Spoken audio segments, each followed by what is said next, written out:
Everyone, welcome back to my YouTube channel. आप में से कुछ लोग ज़रूर जानते होंगे कि सैटरडे का जो दिन आ रहा है 29 मार्च का, ये बहुत ही दुर्लभ संयोग वाला दिन होगा, क्योंकि इस दिन आंशिक सूर्य ग्रहण है, शनिवार है और शनि अमावस्या है। तो इस दिन अगर आप कोई उपाय करते हैं तो उसके आपको बहुत ही अच्छे फल देखने को मिलेंगे।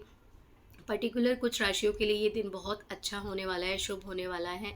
और जितना मुझे जानकारी है, मैं कोई एस्ट्रोलॉजर नहीं हूँ, मुझे इस इन सब चीज़ों के बारे में इतना कोई डीप नॉलेज नहीं है। लेकिन जितना मुझे ज्ञान है, जितना मैंने स्टडी किया, जितना मैंने पढ़ा, जितना मुझे पता है और जो उपाय मैं खुद करने वाली हूँ, वही मैं आपसे शेयर कर रही हूँ। लाइफ में ऐसी बहुत सारी प्रॉब्लम्स होती हैं जिनके लिए हम चाहते हैं कि हम कुछ ना कुछ उपाय करें। लेकिन जब कोई भी उपाय करने के लिए कोई शुभ संयोग आता है या कोई शुभ ऐसा दिन आता है जिस दिन अगर आप उपाय करें तो वाक़ई में आपकी जो परेशानियाँ हैं या जो भी स्ट्रगल लाइफ में चल रहा है, आप उसको कुछ हद तक कम कर सकते हैं, तो उसको आपको ज़रूर गेन करना चाहिए। इसलिए 29 मार्च एक ऐसा दिन है जिस दिन अगर आप अपनी किसी भी समस्या के लिए कुछ भी करना चाहते हैं तो आप इस दिन को ज़रूर से गेन कीजिए। और आपको जो मैं उपाय बताने जा रही हूँ बहुत इजी उपाय है, आप उसको भी कीजिए।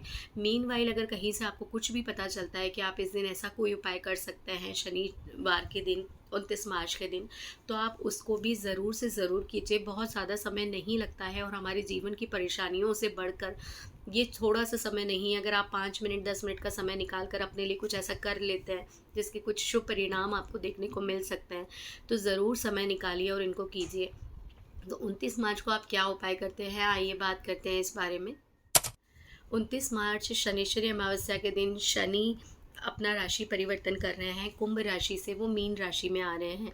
वैसे तो आप मीन राशि से अगर हैं तो आपको ये उपाय ज़रूर करना चाहिए, लेकिन अगर आप मीन राशि से नहीं भी हैं तब भी अगर आप इस उपाय को करते हैं जो मैं आपको आगे बताने जा रही हूँ, तो आप देखेंगे आप बहुत सारे क्षेत्र में, मतलब कोई आपको जैसे कोई दोष है, पितृ दोष है, या फिर कोई काम आपके बन नहीं रहे हैं, काम रुक रहे हैं, ऐसी कोई भी प्रॉब्लम आ रही है जिसमें आपको काम से लेकर परेशानी रहती है, आपको फाइनेंशियली कुछ ब्लॉकेजेस हैं, इन सबको रिमूव करने के लिए आप क्या कर सकते हैं वो मैं आपको बता रही हूँ। आपको एक दीपक लेना है, मिट्टी का दीपक ले लीजिए। उसमें आपको 4 साइड चारों तरफ बाती रखना है। आपके रेफरेंस के लिए मैं पिक्चर अटैच कर रही हूँ। इस तरह से बाती को रखकर 8:18 पर, करेक्ट 8:18 पर आपको अपने घर के मुख्य द्वार पर इस दीपक को प्रज्वलित करना है, और बस इतना काफ़ी रहेगा। इसके बाद अगर आप चाहें तो आप हनुमान चालीसा का पाठ कर सकते हैं। दीपक वहाँ प्रज्वलित कर दीजिए। उसके बाद अपने घर में जो भी आपने मंदिर बनाया हुआ है या जहाँ आपके भगवान विराजित हैं, वहाँ पर सामने बैठकर आप हनुमान चालीसा का पाठ कर लीजिए। शनि चालीसा का पाठ कर सकते हैं आप, शिव पुराण पढ़ सकते हैं, शिव चालीसा पढ़ सकते हैं, या जो भी ग्रंथ आप पढ़ते हैं उसमें से कोई भी ग्रंथ, मतलब आपको कुछ ना कुछ ग्रंथ ज़रूर उस दिन पढ़ना चाहिए।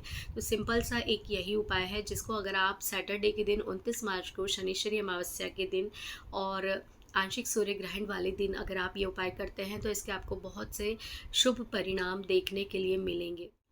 एक बात और आप ध्यान रखिएगा कि जो दीपक आप प्रज्वलित कर रहे हैं वो आपको सरसों के तेल से ही प्रज्वलित करना है। और आपने द्वार पर जो अपने दीपक जलाया है उसके साथ साथ जब आप कोई पाठ कर रहे हैं तो उस टाइम पर भी आपको दीपक ज़रूर जलाना है, सरसों के तेल का ही जलाना है। वो दीपक ऐसा ज़रूरी नहीं है कि आपका 4 बाती वाला हो। जो मुख्य द्वार पर आपने रखा है वो 4 बाती वाला होना चाहिए। भगवान के समक्ष जब आप बैठकर चालीसा पढ़ रहे हैं या कोई भी पाठ कर रहे हैं तो उस टाइम पर आप जो नॉर्मल हम दीपक लगाते हैं सिंगल बाती का, वो आप प्रज्वलित कर सकते हैं, लेकिन तेल आपका सरसों का ही होना चाहिए। और इसके अलावा और कोई दूसरा तेल आप यूज़ मत कीजिएगा। बस आज के लिए सिर्फ इतना ही, बहुत सिंपल सा उपाय है, तो उम्मीद करती हूँ आप ज़रूर इस उपाय को करेंगे। इससे आपके रुके हुए काम, आपका ऑफिस का कोई भी काम बिगड़ रहा है, कोई टारगेट अचीव नहीं कर पा रहे हैं, आप अपनी एजुकेशन को लेकर परेशान हैं, रिश्तों में किसी तरह की कोई समस्या चल रही है, तो हर वो समस्या आपको भगवान के सामने बैठ कर बोलनी है और कुछ भी नहीं करना है। जस्ट आपको इसको लेट गो कर देना है। वहाँ पर इतना बोलने के बाद, अपनी जो भी विषय उसको बोलने के बाद उससे सिर्फ लेट गो कर दीजिए और डिटैच हो जाइए। इस बाकी सब कुछ उस यूनिवर्स पर, उस भगवान और उस ब्रह्मांड के ऊपर छोड़ दीजिए। और आप देखेंगे कि ये साल जो मंगल का साल है, ये एक दीपक जलाने के बाद ही कितना मंगल मंगल आपकी लाइफ में होने लग जाएगा। तो इस छोटे से उपाय को ज़रूर कीजिएगा। Thank you so much. Thanks for watching.